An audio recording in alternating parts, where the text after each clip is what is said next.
Un grillo en tu almohada. Lecturas compartidas.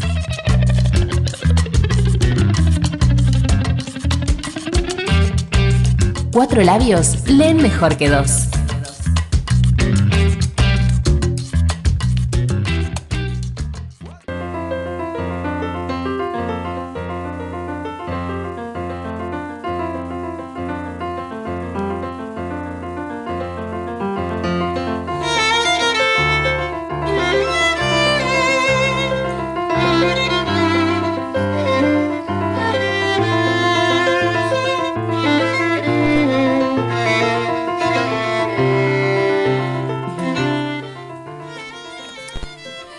Desde hace tiempo estoy preocupada por la incapacidad, cada vez mayor, en la que nos encontramos para concebir los problemas que enfrentan nuestras sociedades en términos políticos, es decir, como problemas que requieren decisiones no meramente técnicas, sino propiamente políticas, decisiones tomadas entre alternativas reales que suponen la disponibilidad de proyectos en conflicto, pero igualmente legítimos, concernientes a la forma de organizar nuestra vida en común.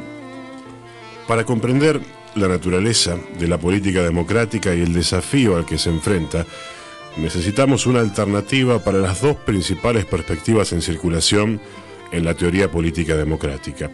Uno de esos enfoques, el modelo agregativo, concibe a los actores políticos como movidos por la persecución de sus intereses.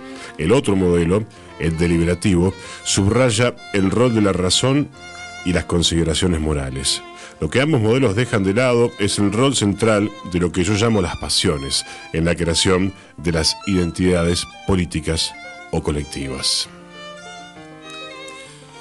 Una vez que reconocemos la dimensión de lo político, comenzamos a darnos cuenta de que uno de los principales desafíos para la política democrática consiste en la domesticación de la hostilidad y en la tentativa de desactivar el antagonismo potencial existente en las relaciones humanas.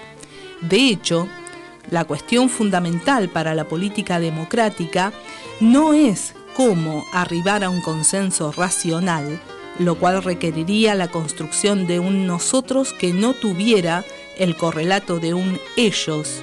Esto es imposible porque la demarcación de un ellos es la condición misma para la constitución de un nosotros. La cuestión crucial para la política democrática es cómo establecer esta distinción nosotros-ellos de un modo tal que sea compatible con el reconocimiento del pluralismo.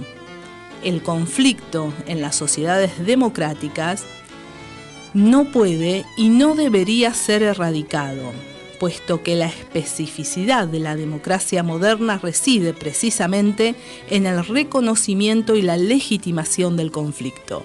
Lo que la política democrática requiere es que los otros no sean vistos como enemigos a ser destruidos, sino como adversarios cuyas ideas serán combatidas, pero cuyo derecho a defenderlas nunca será puesto en cuestión. Para decirlo de otro modo, lo importante es que el conflicto no adopte la forma de un antagonismo, un enfrentamiento entre enemigos, sino la forma de un agonismo, enfrentamiento entre adversarios. Es por eso que sostengo que la categoría central de la política democrática es la categoría de adversario, el oponente con quien compartimos una lealtad común hacia los principios democráticos de libertad e igualdad para todos, al tiempo que disentimos acerca de su interpretación. Los adversarios luchan unos contra otros porque quieren que su interpretación devenga hegemónica, pero no ponen en cuestión la legitimidad de sus oponentes para luchar por la victoria de su posición. Esta confrontación entre adversarios es el modo en que concibo la lucha agonística, que considero que es la condición misma para una democracia fuerte. Para el modelo agonístico, la tarea primera de la política democrática no es eliminar las pasiones o relegarlas a la esfera privada para establecer un consenso racional en la esfera pública, sino, por así decirlo, domesticar esas pasiones, movilizándolas hacia propósitos democráticos, mediante la creación de formas colectivas de identificación alrededor de objetivos democráticos.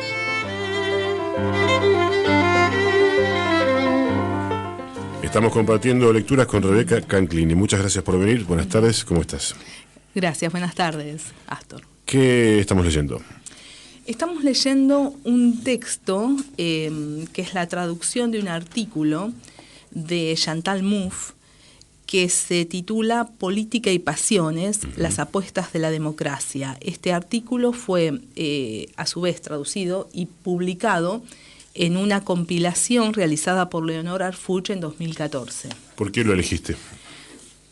Bueno, lo elegí porque cuando me convocaron quería traer algo de relevancia contemporánea que a la vez significara algo en el contexto en el que estamos. Y bueno, tenía que ser también algo propio de la disciplina que yo manejo, así que como se trata de una autora a la que le he estado prestando especial atención desde 2017, bueno, digamos que puedo decir algo sobre su pensamiento. Con la disciplina te referiste a la filosofía política. Exacto, esa es la materia en la que yo realizo mis investigaciones. Uno de los libros que más circula de ella, que se puede conseguir fácilmente en cualquier librería, es Por una izquierda... ahora lo buscamos, pero... No sé cuál de todos. Por una izquierda populista, la lucha por... Sí, creo que sí. Bien. Un libro blanco en la edición... Y azul. Sí. Y azul, exactamente. Bueno, que es un libro que tal vez nos hace falta un gran conocimiento académico para entrarle, porque la redacción es bastante asequible. Bueno, y enemigos, adversarios, ¿te parece en categorías... o la segunda, o esta que plantea, centrales para poder pensar la política en la actualidad? Sí, claro. De hecho, es tan central hoy como lo fue en la década del 80 con el retorno de la democracia. Sí. Si nosotros prestamos atención, todavía se encuentran en muchas entrevistas mediáticas a distintos políticos esta distinción entre enemigo y adversario. Sí. Nosotros en la década del 80 estábamos muy acostumbrados a escucharla en boca de, por supuesto, ese movimiento que supuso el retorno de la democracia al país. Hoy creo yo que es esencial revitalizar ese debate, básicamente porque tenemos, creo yo, el desafío de encontrar... porque ya hemos encontrado los puntos en los que diferimos en Argentina y en tantos otros lugares, encontrar los puntos que nos unen en un proyecto común. Y la diferencia amigo-enemigo, en definitiva, es una diferencia que encuentra en la propuesta alternativa política no solamente un desafío a nivel de proyecto, sino que supone, repito, la confrontación amigo-enemigo, que hay un interés, si se quiere, en la destrucción del otro como diferente. Mientras que la noción de adversario lo que hace en definitiva es respetar el derecho de ese otro a tener ideas distintas y a proponer un proyecto diferente. Amigo-enemigo podríamos sintetizarlo en el siglo XX con dos cosas que, desde mi opinión, no son ni lejos lo mismo, pero desde dos visiones ideológicas distintas, fascismo, estalinismo, digamos. La eliminación del otro como del enemigo justamente como el paso necesario para avanzar en el proyecto político que domine todo el mundo, digamos, ¿no? Por un populismo de izquierda, el libro al que me refería, quería saldar la deuda. Ahora uno se pregunta ahí, Rebeca, en esta posibilidad de pensar al adversario, hay de todas maneras proyectos políticos que aparecen como irreconciliables, es decir, imposibles de convivir si uno piensa en la historia reciente incluso de este país. No lo voy a poner en ejemplos de partidos, voy a poner en ejemplo de proyectos de vida. Un proyecto cuya modelo civilizatorio es que las personas sean empresarias de sí mismas, que dejen su vida arriba de una moto por 2 pesos, y un proyecto que considere que las personas tienen derecho a un techo, un trabajo, a una educación, no son conciliables, o por lo menos uno no los ve conciliables a priori. ¿Cómo podría la democracia, o este enfoque de la democracia, resolver esas contradicciones en donde aparecería que es un proyecto o el otro, que los dos no pueden convivir, o por lo menos es una percepción? Bueno, ese básicamente es el tema. El tema, o sea, son unos cuantos los que acabas de tocar. El tema de la convivencia, el tema de los marcos teóricos con los que nosotros planteamos el problema, son dos en los que me gustaría centrarme. En primer lugar, a ver, uno de los problemas que tenemos para considerar lo político, de acuerdo a lo que acabamos de leer, y yo eso comparto plenamente el diagnóstico que hace Chantal Mouffe y tantos otros teóricos, tiene que ver con que lo político refiere a una construcción colectiva, mientras que los marcos conceptuales vigentes en general son individualistas. Desde ese punto de vista, pues claramente uno puede encontrar discursos que suponen cierto contenido individualista en cualquiera de las propuestas políticas existentes. Yo no caería en decir los individualistas son los otros. Esto creo que requiere una pequeña aclaración. Cuando nosotros hablamos de individualismo, no estamos hablando en teoría política de egoísmo, no es una evaluación moral. Un marco teórico conceptual individualista lo que hace es focalizar el problema del lazo, del vínculo con los otros, considerando que lo central es el individuo y sus derechos. Y, teóricamente hablando, si nosotros partimos de proponer al individuo como centro, nunca vamos a llegar a dar cuenta de las construcciones colectivas. Entonces, es un marco teórico conceptual que, en definitiva, yo considero es ciego para lo propiamente político. Dicho esto, la cuestión tiene que ver, en definitiva, y retomando un poco el tema de las distintas propuestas políticas, tiene que ver con el reconocimiento de la legitimidad de pensar distinto. Y esto vale, como vos señalaste hace un rato, y me parece que correctamente, vale independientemente de los proyectos. O sea, el punto de partida de cualquier tipo de proyecto que consideremos político y democrático, debería partir del supuesto fundamental de que, primero, no es posible el consenso absoluto.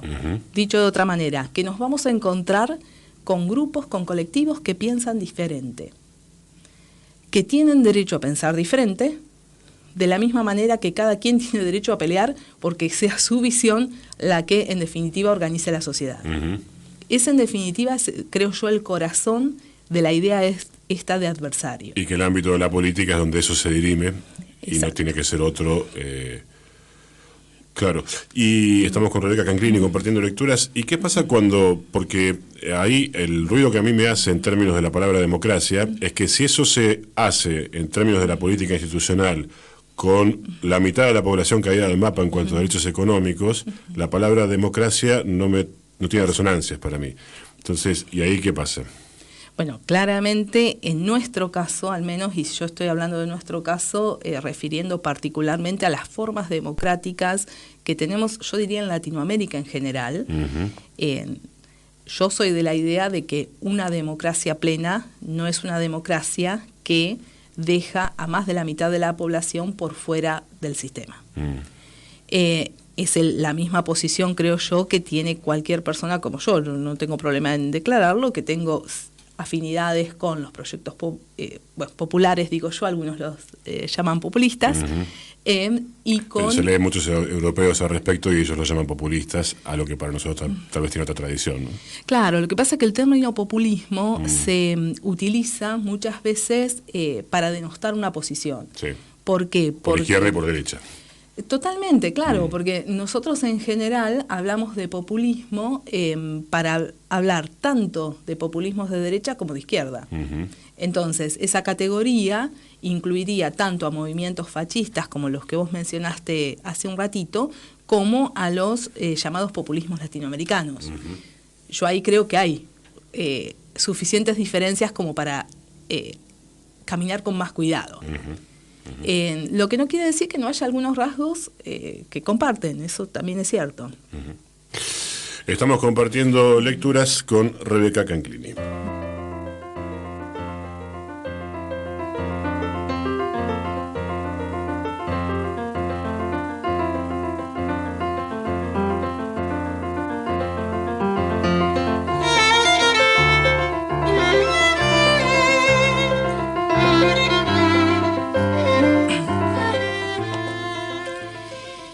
El exceso de énfasis en el consenso, junto con la aversión hacia la confrontación, conduce a la apatía y a la desafección hacia la participación política. Es por eso que una sociedad democrática necesita del debate acerca de posibles alternativas. Si bien el consenso es indudablemente necesario, debe ser acompañado por el disenso.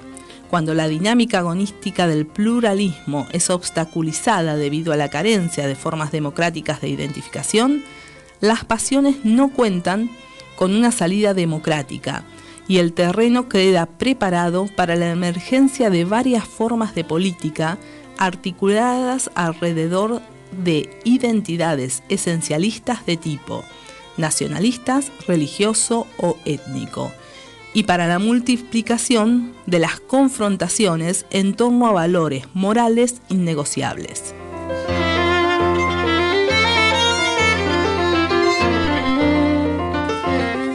Segunda parte de lecturas compartidas con Rebeca Canclini. Vamos a recordar, por favor, que estamos leyendo.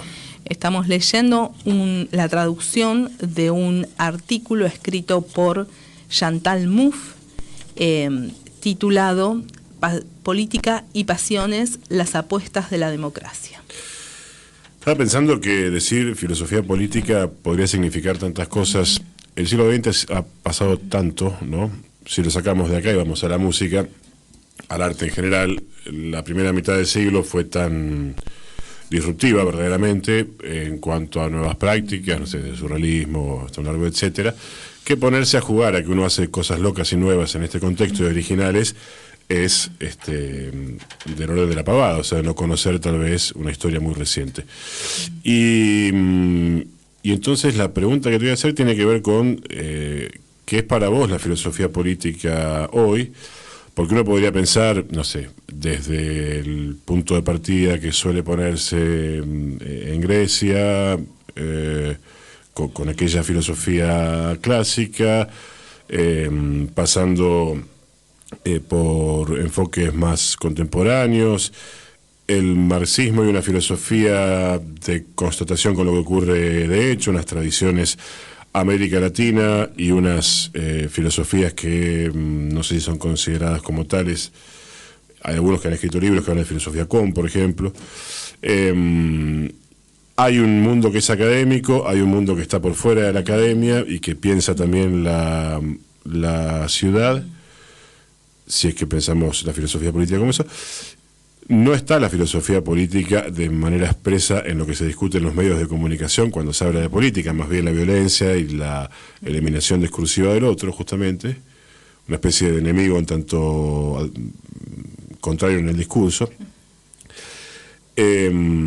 Bueno, y después hay personas que dan charlas y clases y cátedras. La filosofía política, ¿cuánto está cercana, en este caso, a la política de la filosofía? ¿O cuál es tu mirada de la filosofía política para hacerlo más amplio? Sí, bueno, como vos bien decís, la filosofía política es una disciplina filosófica y como tal tiene un ámbito muy específico. De hecho, no es uno solo. Uno tiene la posibilidad de hacer historia del pensamiento político, claro, o hacer análisis de tipo conceptual o análisis más argumentativos sobre temas que por supuesto tienen que estar bien definidos. Ahora, también es cierto que hay una pretensión, si se quiere, de normatividad, en el sentido de que uno cuando se forma en el pensamiento político clásico o incluso trabaja algunos temas contemporáneos, no deja de tener también cierta pretensión con respecto a la posibilidad de que ese saber sea significativo en las coyunturas en las que uno interviene. Claro. Desde ese punto de vista es importante, creo yo, el aporte de la filosofía, sobre todo en cuestiones quizás para aclarar algunas nociones que se usan un poco a la ligera y terminan confundiendo, más que colaborando básicamente con la toma de decisiones en este ámbito.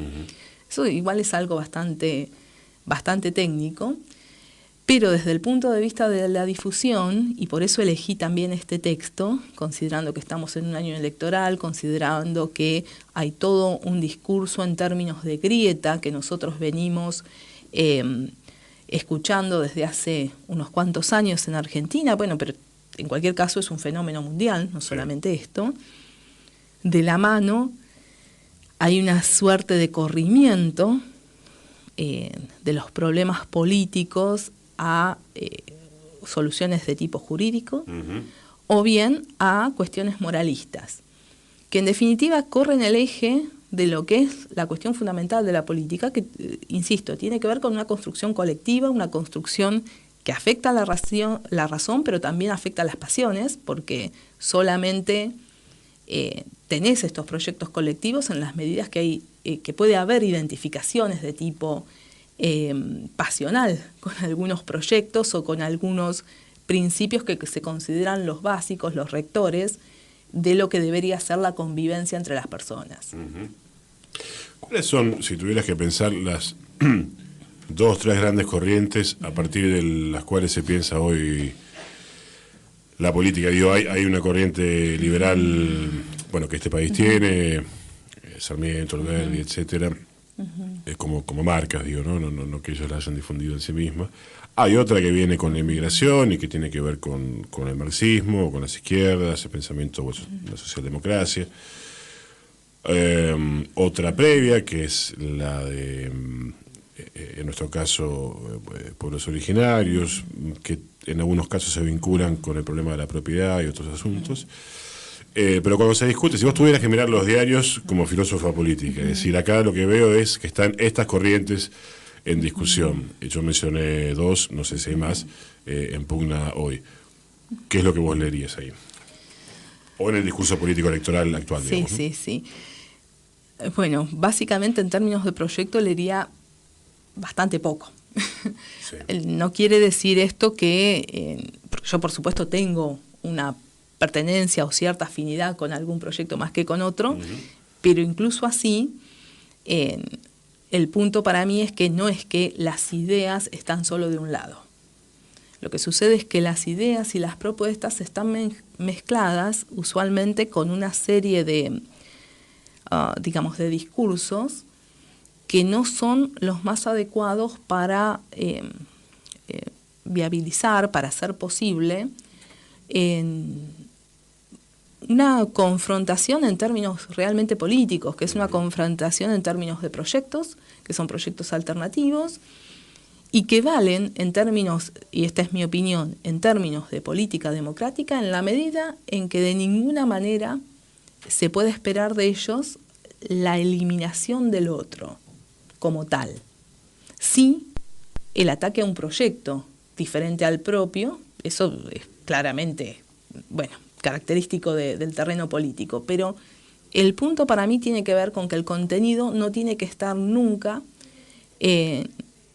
al servicio de la legitimación de la eliminación de la alteridad, por ningún criterio. De hecho, esa eliminación de la alteridad, por supuesto, se puede dar a nivel discursivo, pero de hecho se da históricamente, bueno, vos mencionabas recién una cantidad de problemas que son característicos de nuestras democracias, que tienen que ver básicamente con la falta de respeto y de hecho, de respeto a las propias leyes, en muchos casos, con respecto, por ejemplo, a pueblos originarios, con respecto a colectivos que se presentan en el espacio público articulados de acuerdo a demandas de género. Bueno, con respecto a toda una cantidad de situaciones en las que las conformaciones políticas actuales no responden básicamente a ese respeto por proyectos alternativos, por formas de vidas alternativas y ni siquiera por el respeto a los individuos, que parecería ser lo básico del discurso vigente, en tanto un discurso individualista. Las empresas grandes suelen contratar desde hace un tiempo a esta parte profesionales de la filosofía para hacer consultas en equipos multidisciplinarios y ese tipo de cosas. Pensamos en los que hacen nuevas tecnologías y demás.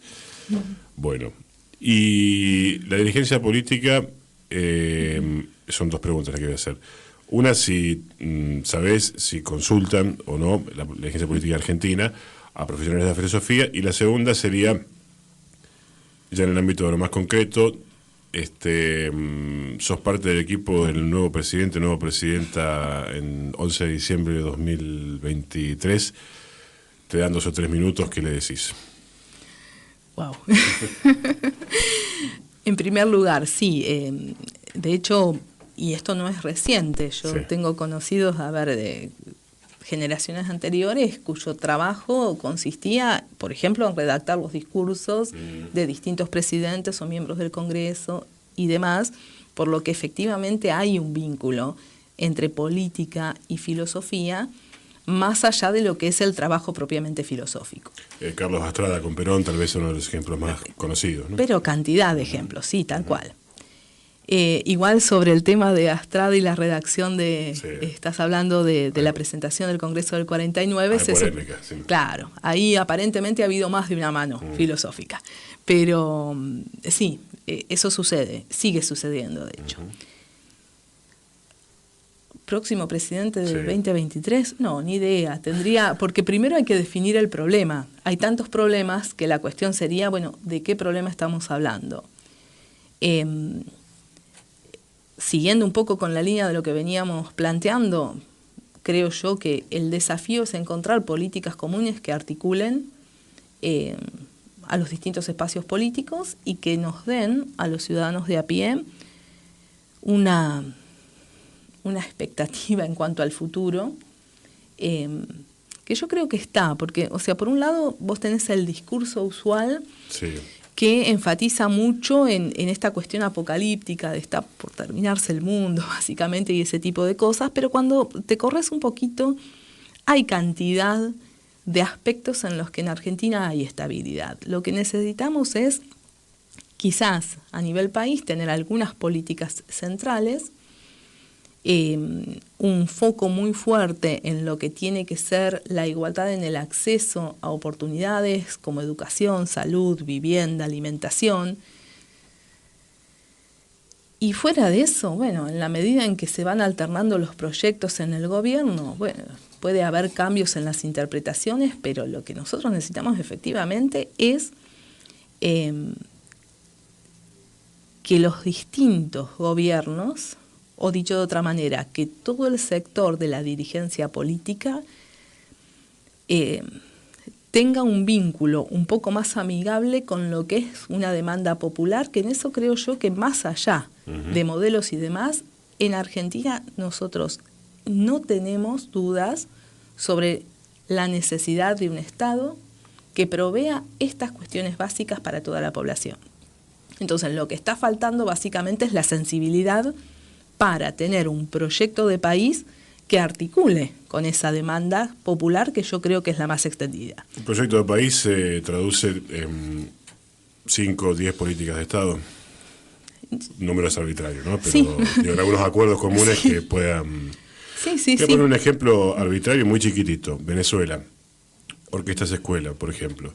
No son un proyecto de Chávez, son un proyecto que venía de principio de los 90, es decir, de un gobierno bien de derecha, neoliberal, y tuvo continuidad en todos los gobiernos. Y eso tiene un efecto concreto en la población, es decir, micro, pero una política de Estado al fin en materia cultural. Quiere decir, a veces es posible, tal vez, encontrar esos puntos de acuerdo.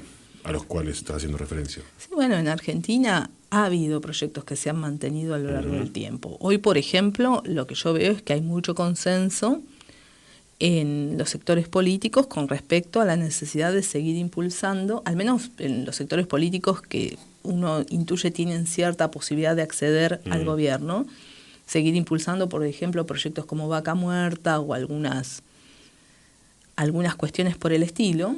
A mí me gustaría que además de eso haya algún consenso con respecto a, asegurar mínimos en cuanto a calidad de vida de los habitantes y la posibilidad de generar al menos puntos de partida un poquitito más igualitarios. Yo ya estoy en un momento de mi vida en el que ni siquiera estoy pidiendo igualdad, sino simplemente acercarnos un poquito más a una situación en que las personas nazcan con ciertas posibilidades de desarrollo, de vida digna, y bueno, lamentablemente eso no se está dando, al menos no en la extensión que debería.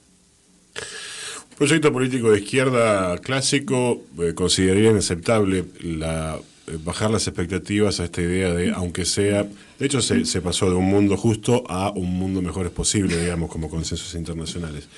¿Qué lugar tiene el discurso, la izquierda no es una sola, etcétera, pero bueno, estamos en radio, hay que simplificar? ¿Qué lugar tiene un discurso de izquierda clásica en la política argentina contemporánea? Si dependiera de mí, tendría mucho más. Sí. Claramente. Ahora, si estamos hablando de lo que efectivamente creo yo que es posible, yo creo que es posible mejorar hoy. Pero los proyectos revolucionarios en general no...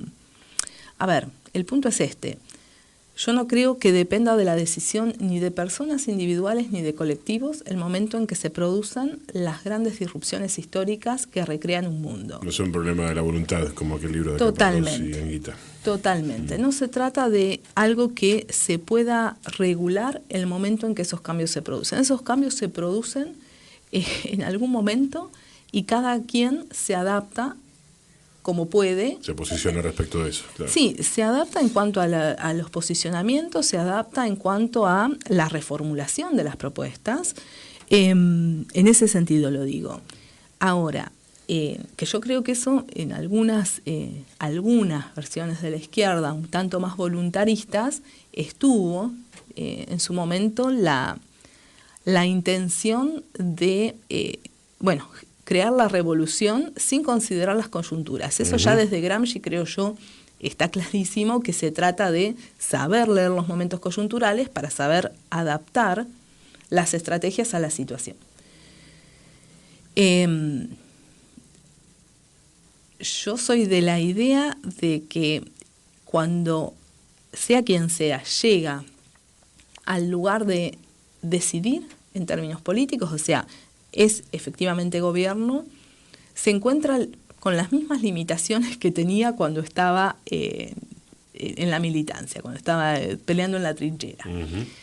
En el sentido de que uno puede tener muchas expectativas, mucha voluntad para hacer algunos cambios y no todos van a ser posibles, no todos van a ser viables, e incluso los que se emprenden no siempre dan los resultados que uno busca. Esto, en filosofía política se trabaja hablando del carácter trágico de la acción política. No todo es previsible. Yo incluso diría muy poco es previsible en términos políticos. Claro, sí. Entonces, más allá de las ideas, la cuestión está en qué es lo que genera la acción concreta, la acción política concreta. Y yo creo que hay lugar para algunas ideas que vienen de la izquierda, pero también algunas ideas que nosotros por ahí identificamos con la derecha. Qué sé yo, yo estoy convencida de que en un porcentaje mayoritario la población argentina quiere una mejora en cuanto a la eficiencia del Estado, que es algo que uno normalmente identifica con posiciones de derecha. Sí, de ajuste. Claro, pero una cosa es hablar de ajuste, otra cosa hablar de eficiencia del Estado. O sea, vos querés que quien está administrando los fondos públicos... Una discusión en Cuba hoy, por ejemplo, ¿no? Totalmente, claro. O sea, si vos te parás desde el punto de vista de cómo circulan los discursos en el medio, parecería que esa es una posición de derecha y hablar de, qué sé yo, el derecho a la educación no lo sería. Y la verdad lo que vos querés es, no sé, ir a hacer un trámite y que la burocracia no te asfixie, por ejemplo, tener que hacer, no sé, una sucesión, comprar una casa, la transferencia de un auto, cualquiera de esas cosas de la vida más o menos cotidiana, ir a hacer un trámite en una obra social y que el sistema responda a tus necesidades en términos de respeto a lo que se supone que son tus derechos. Pensaba a modo de síntesis, tal vez para ir cerrando, uno piensa en algunos políticos grandes del siglo XX, no sé, Lenin, Fidel Castro, Perón, pongámosle, de matices y diferencias en algunos casos. Tal vez la pregunta por la política sea la pregunta por lo posible como algo que está entre el idealismo y el posibilismo, es decir, entre aquello que se supone que nos dejan hacer y los imposibles, cómo transformar en la realidad concreta y cómo la realidad concreta devuelve la respuesta respecto de qué es lo posible. Sería más o menos una síntesis, o reformularla como quieras, digamos. Claro, algo así. Sí, un poco es lo que estaba tratando de decir, pero dicho de otra manera, pero lo mismo. Nosotros en general lo que tendemos a hacer, y eso es algo que por ejemplo en este texto está, más allá de que no lo rescaté, es interpretar lo que se supone que debería ser político en términos de moralidad. Entonces, cualquier cosa queremos catalogarla en términos de bueno o malo. Si es malo, por supuesto, es algo a ser destruido. Si es bueno... Y nunca es mío, exacto. Si es malo es del otro. Totalmente, sí, pero eso es así. Ahora, el dispositivo que me permite hacer esta lectura en términos bueno o malo, o sea, en términos morales, no es un dispositivo adecuado para considerar la acción política, porque no se trata de un actor político que decide solamente frente a principios morales abstractos. Se trata siempre de adaptar la acción a lo posible, y en ese sentido, por supuesto, siempre hay algunos corrimientos. Por algo se dice, bueno, hay un autor clásico del siglo XIX que habla, y principios del XX, que habla de una ética de la responsabilidad, hablando del hacer político, pues básicamente porque entrar en el terreno político es muchas veces embarrarse, en el sentido de que esa pureza del ideal moral no puede ser mantenida, no porque la política sea mala y sucia, sino porque la acción política se da siempre en condiciones que no son las que uno elige abstractamente. Está determinada por los otros. Sí, claro, y que muchas veces las consecuencias de lo que se hace claramente están más allá de la voluntad de quien realiza la acción. Gracias por venir. Gracias a vos, Astor. Rebeca Canclini pasó por Lecturas Compartidas. Nos despedimos de un programa de radio de emisión diaria que se llama...